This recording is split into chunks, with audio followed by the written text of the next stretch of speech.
Hey there. Welcome to your personalized deep dive into the U.S. national debt. You sent over a bunch of YouTube videos and articles, which is awesome because this is a topic that can get really complicated really fast.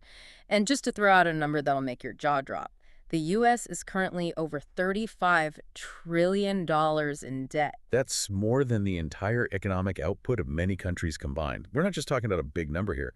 We're talking about a figure that's hard to even wrap your head around. It's seriously massive. So in this deep dive, we're going to try to make sense of this whole thing. How did we even get here? What does this mean for the U.S. and the world? And is there any way out? It's a question a lot of people are asking. And it gets Mhm. even more interesting because this isn't just about the U.S. The decisions made about this debt have ripple effects across the entire globe. Absolutely. One of the videos you shared used a really helpful analogy. It compared the U.S. government to someone maxing out their credit cards. It's a good place to start. Yeah. The problem is, unlike your average person with credit card debt, the U.S. government can't exactly declare bankruptcy. That's a good point. So let's look back a bit. One of the sources mentioned that U.S. debt was actually pretty stable after World War II, but then something happened in the 1980s. The debt's starting to climb. And it hasn't stopped, in fact. It's increased by a factor of 35 since 1981. That's a pretty alarming rate of growth. That is wild. The sources point to a whole bunch of reasons for this: wars, tax cuts, stimulus packages, and then, of course, the huge costs of dealing with the COVID pandemic. And here's where it gets really tricky. It's not just the initial spending that adds to the debt. It's also the interest that piles up on top of it. It's like that maxed out credit card scenario again. You're already drowning in debt, and then the interest just keeps making it worse. Exactly. Think about this.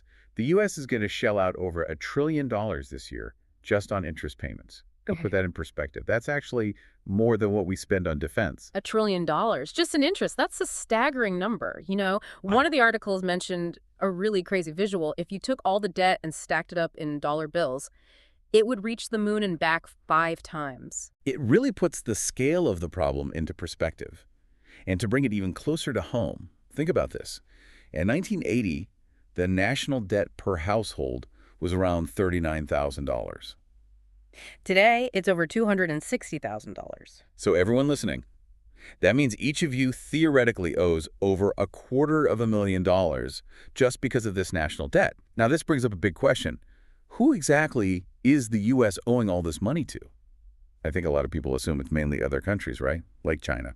It's a pretty common assumption. Mm. But it turns out that only about 30% of U.S. debt is actually held by foreign countries. Seriously, I would have thought it was way higher. The biggest foreign holders are indeed Japan and China. But even they've been scaling back their investments in U.S. debt in recent years. Okay, so if it's not mostly foreign countries, then who is it? Here's where it gets interesting. A large portion of U.S. debt is actually owed to the U.S. government itself. Wait, what? How does that even work? Is the government borrowing money from itself? Think about it this way. You have government agencies like Social Security and Medicare. They often have surplus funds. What do they do with those funds? They invest them. And a popular and supposedly safe investment is U.S. Treasury bonds. So it's like the government is borrowing from one of its own accounts to pay off another. Exactly. It's a kind of complicated financial shell game where the government borrows from itself to manage its overall debt. And it brings up a whole other set of questions about the long-term stability of programs like Social Security. That's definitely something to think about. It makes that whole maxed out credit card analogy seem even more real. It does. It creates this really complicated situation where you have the U.S. government essentially owing money to itself while also owing trillions to outside entities. Definitely complicated. Now, I want to switch gears for a second and talk about this thing that keeps coming up in the news, the debt ceiling. Can you explain what that is and why it's such a big deal?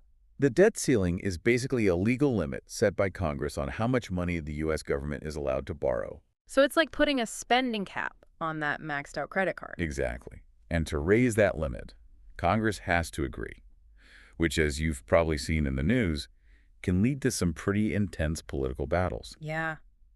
It seems like every time the debt ceiling needs to be raised, it creates a huge standoff. It does. And these standoffs are a big deal. Because if we hit the ceiling without raising it, it could have some very real consequences. Like what kind of consequences? What's the worst case scenario here? Imagine global markets freaking out, interest rates skyrocketing, Okay. and maybe even sudden spike in inflation. That sounds Pretty bad. But didn't one of the sources say that the debt ceiling has been raised a bunch of times in the past? So does that mean it's not really something to worry about? Well, it's true that the debt ceiling has been raised over 100 times throughout history. But that doesn't necessarily mean we shouldn't be concerned. The fact that we keep bumping up against this limit, that we keep having these political fights over it, suggests there's a deeper problem here. Okay. So maybe it's not an immediate crisis, but it's definitely a red flag that we need to pay attention to. Now, here's the big question. Could the U.S. actually default on its debt? What would that even look like? A U.S. default would be a truly unprecedented event, something that could send shockwaves through the global financial system. Imagine a sudden loss of confidence in the U.S. dollar, interest rates shooting up worldwide, and global trade grinding to a halt. One expert in an article you shared called it a potential economic earthquake. An economic earthquake? That sounds terrifying. So are there any solutions being considered to prevent something like that from happening? Is there any way out of this debt mess? There are some options on the table, but none of them are easy or without risks.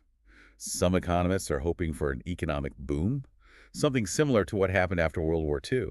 That kind of growth could help shrink the debt relative to the size of the economy. So basically grow our way out of debt. It sounds good in theory, but is it realistic? That's the big question. The global economy is a very different beast today than it was back then. There are a lot more interconnected factors, and it's not clear if we could replicate those post-war conditions. Okay, so maybe not a sure bet. What about other solutions?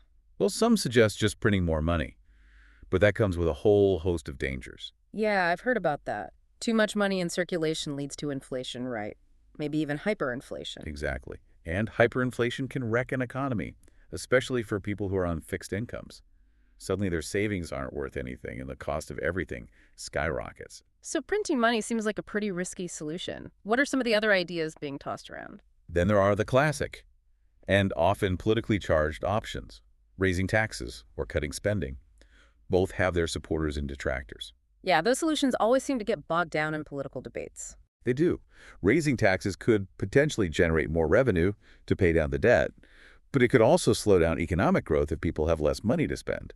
And cutting spending, well, everyone agrees in theory, but no one wants to see their favorite programs get cut. It's that old saying, no one wants to cut the fat, they just want to cut the bone. So are there any solutions out there that aren't quite so politically charged?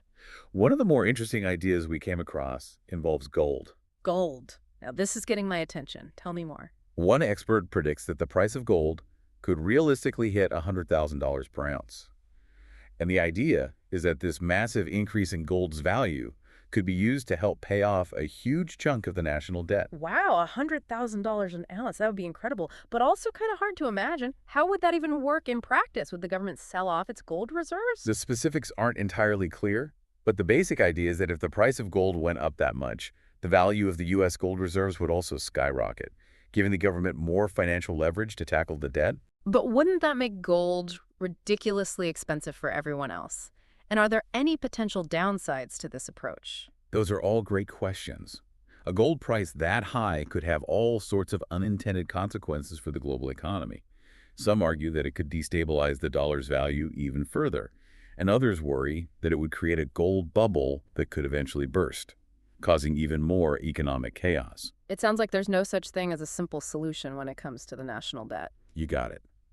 Everything is connected, and there are always trade-offs to consider. Now, something else that's really important to understand is that this isn't just an American problem. The U.S. national debt has huge global implications. Right, because the U.S. plays such a big role in the world economy. Exactly. U.S. Treasury bonds, which represent the national debt, are seen as a safe haven asset all over the world. That means that if something happens in the U.S. economy, like a default, it could send shockwaves through global markets and create chaos. I can see how that would be a problem. What about the fact that the U.S. dollar is the world's reserve currency? Doesn't that make the situation even more delicate? Absolutely. A weakening U.S. dollar, which could happen if investors lose faith in the U.S. economy, would lead to currency fluctuations all over the world. And when the U.S. raises interest rates to combat inflation, it can force other countries to raise their own interest rates, which can then hurt their economies. It's all interconnected. It really highlights the fact that what happens in the U.S. doesn't stay in the U.S. when it comes to economics. So given all of this, what responsibility does the U.S. have to the rest of the world when it comes to managing its debt? That's a big question. and one that policymakers will have to grapple with as they navigate this incredibly complex issue. The decisions made in Washington have the potential to affect billions of people around the world. That's a lot of pressure. Speaking of pressure, I want to go back to that whole debt ceiling thing for a second. Who exactly sets this limit? Is it like a global rule? Not quite. The debt ceiling is set by the U.S. Congress. It's not a fixed number. It's a limit that gets raised as needed. So it's more of an internal U.S. policy. That's right. It's a way for Congress to theoretically keep tabs on government borrowing. But as we've seen, the debt ceiling has become a very potent political tool, often leading to these high-stakes standoffs that can threaten the entire economy. And those standoffs have real consequences, right? Didn't one of the sources mention that if the debt ceiling isn't raised in time, the government could actually shut down? That's a real possibility. Central government services could be interrupted, and the effects could ripple through the entire economy. It seems like a really risky way to handle such a serious issue. Now, one of the articles mentioned something called the IMF, the International Monetary Fund. What role do they play in all of this? The IMF is an international organization that's all about promoting global financial stability. They often lend money to countries that are facing economic crises, and they also offer advice and technical assistance on economic policies. So they're kind of like a global financial watchdog.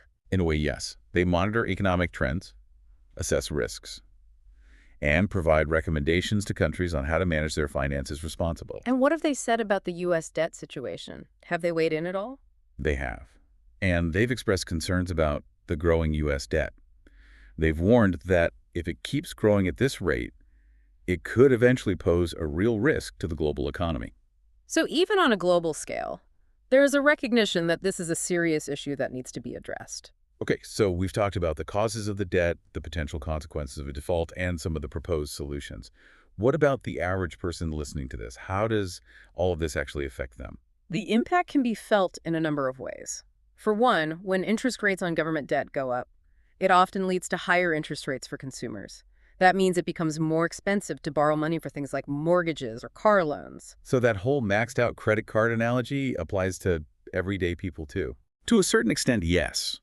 When a country has a huge debt burden, it limits the government's ability to invest in things like education infrastructure and social programs. And those cuts can have a real impact on people's quality of life. And a weaker U.S. dollar, which can happen when there's a lack of confidence in the U.S. economy, can lead to higher prices for imported goods, which affects everyone. It's not just some abstract economic concept. It's something that has real-world consequences for people's daily lives. Exactly. At the end of the day, economics is about people. It's about how we live, work, and interact with each other. One of the things that struck me while I was going through these sources is just how incredibly complex this whole issue is. It's definitely not a simple problem with easy solutions. You've got so many factors at play: economic growth, interest rates, government spending, tax policy, global trade. The list goes on. It can feel like a lot of this is just totally out of the control of the average person. To a certain extent, that's true. But understanding the basics of how the economy works and how the national debt fits into that picture is something that everyone can benefit from. Because ultimately, the decisions made by policymakers have a direct impact on our lives. So even if we can't control the big picture, we can still educate ourselves, stay informed, and engage in these important discussions. Absolutely. Knowledge is power. Yeah. The more we understand these complex issues, the better equipped we are to participate in the democratic process and hold our elected officials accountable. Now, one of the videos mentioned that the U.S. government has been running a budget deficit for over 2 decades. What does that actually mean? A budget deficit basically means that the government is spending more money than it's bringing in through taxes and other revenue sources. So it's like living beyond your means, but on a national scale. That's a good way to put it. And when the government runs a deficit year after year, it has to borrow money to make up the difference, which just adds to the national debt. It's like another piece of this puzzle that contributes to this ever-growing debt problem. Now, speaking of growing, one of the sources mentioned that a big chunk of the U.S. national debt is held by the U.S. government itself. It seems a bit odd, but it's true.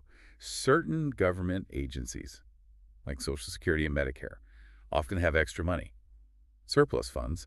They invest those funds in U.S. Treasury bonds, which are essentially loans to the government. So it's like the government is borrowing from one of its own pockets to pay another. Exactly. It's this intricate web of internal lending and borrowing that happens within the government.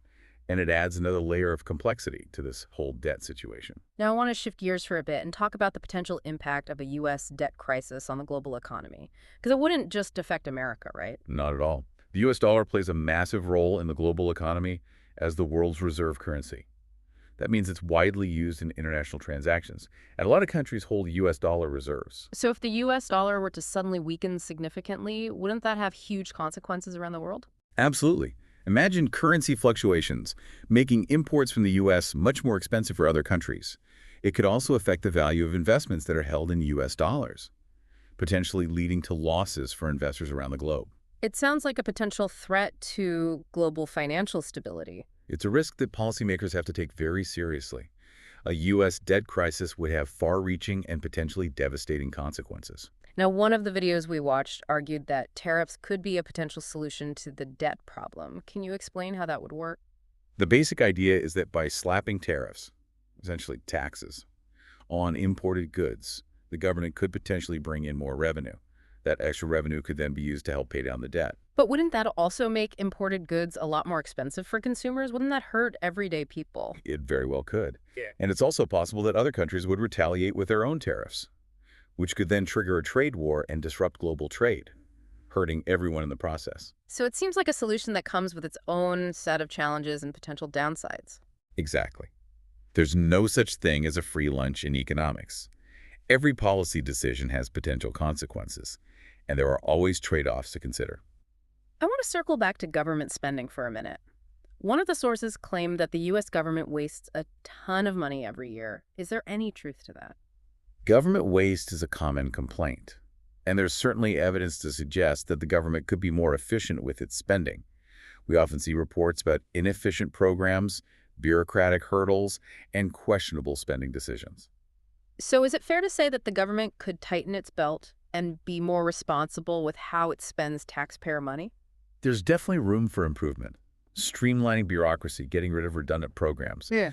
and improving oversight could potentially free up a lot of resources that could then be used to address the debt problem. But identifying and eliminating that kind of waste can be really challenging, right? It can be. It requires careful analysis, a willingness to make tough decisions, and strong political will. There will always be pushback against any attempts to cut spending, especially when it comes to programs that have powerful supporters. One of the videos actually highlighted Elon Musk's proposal for a Department of Government Efficiency. What are your thoughts on that idea? It's a pretty interesting concept. The idea is to create a dedicated agency whose sole purpose is to identify and eliminate waste and inefficiency in government operations. It sounds like it could be a valuable tool, but it would probably require a lot of expertise and very careful planning to actually make it work effectively. It would also have to be implemented in a way that avoids creating even more bureaucracy and red tape, which would obviously defeat the whole purpose. So it's a good idea in theory, but the success would really depend on the execution. Okay, so we've covered a lot of ground here. We've talked about the causes of the U.S. national debt, the potential solutions, the global implications. What stands out to you as the most important takeaway from all of this? For me, the key takeaway is that the U.S. national debt is an incredibly complex issue, a problem with no easy answers. It's something that we can't afford to ignore, and it demands careful consideration, thoughtful debate, and informed decision-making from our leaders. And it's important to remember that it's not just about numbers on a spreadsheet. It's about people's lives. It's about the economic well-being of individuals, families, and communities across the country and around the world. Exactly. It's about the choices we make as a society and the long-term impact those choices have on our present and our future. Now, before we wrap up this deep dive, I want to touch on one more thing that came up in the sources you shared. It's the idea of a potential debt spiral. What exactly is a debt spiral, and is the U.S. at risk of falling into one? A debt spiral happens when a country has to borrow more and more money just to pay off the interest on its existing debt. So it's like a vicious cycle where the debt keeps growing and growing, even if the government isn't actually spending more money. That's exactly it, expert speaker. It's a scenario where the weight of the interest payments becomes so heavy that it starts to drag the entire economy down. It sounds like a recipe for disaster. Have we seen this happen in other countries? Unfortunately, yes, expert speaker. History is full of examples of sovereign debt crises, expert speaker, where countries have essentially been crushed under the weight of their own debt, expert speaker. These crises can lead to economic recession, social unrest, expert speaker, and even political instability. So given all that we've talked about today, is the U.S. at risk of falling into a debt spiral? It's a possibility that economists and policymakers are keeping a very close eye on expert speaker. There are a lot of factors that contribute to a debt spiral, expert speaker. But some of the key things to watch are the ratio of debt to the size of the economy, expert speaker, the interest rates the government is paying on its debt, expert speaker, and the government's ability to bring in enough revenue through taxes and other means. It sounds like a very complex equation with a lot of moving parts. It is expert speaker, and that's why managing the national debt is such a delicate balancing act, expert speaker. It's something that requires responsible leadership and a long-term perspective, expert speaker. Quick fixes and short-sighted solutions can actually make the problem worse in the long run. I'm starting to see why this is such a hot button issue. Now, I know we've covered a lot of ground, and some of it has been pretty heavy stuff, but it's important to remember that there are things that can be done to address the debt problem, right? It's not like we're just doomed. Absolutely, expert speaker. This isn't a hopeless situation, expert speaker. There are a number of policy options that could help get the debt under control, expert speaker. Some involve reducing government spending, expert speaker. Others focus on increasing revenue through tax reforms, expert speaker. And still others aim to stimulate economic growth. It sounds like it's going to take a combination of approaches, a multi-pronged strategy to really tackle this challenge. That's likely the case. And it's not just about what policymakers decide to do, expert speaker. It's also about the role that citizens play, expert speaker. An informed and engaged citizenry is essential for a healthy democracy. So it's important for people to educate themselves about the national debt, understand how it works, and participate in these important conversations. Exactly, expert speaker. The more we understand these issues, expert speaker, the better equipped we are to make informed decisions, hold our leaders accountable, expert speaker, and shape our economic future. Well, I think that's a great place to wrap up our deep dive into the U.S. national debt. It's a complex issue with no easy answers. Hopefully, this conversation has given you a deeper understanding of the challenges, the risks, and the potential opportunities. Remember, knowledge is power, expert speaker. The more we learn about these issues, expert speaker, the better prepared we are to participate in shaping a brighter economic future, expert speaker. Not just for the U.S., expert speaker, but for the entire world. So keep learning, keep asking questions, and keep engaging in these vital conversations, because the future depends on it. Thanks for joining us on this deep dive. Until next time, stay curious,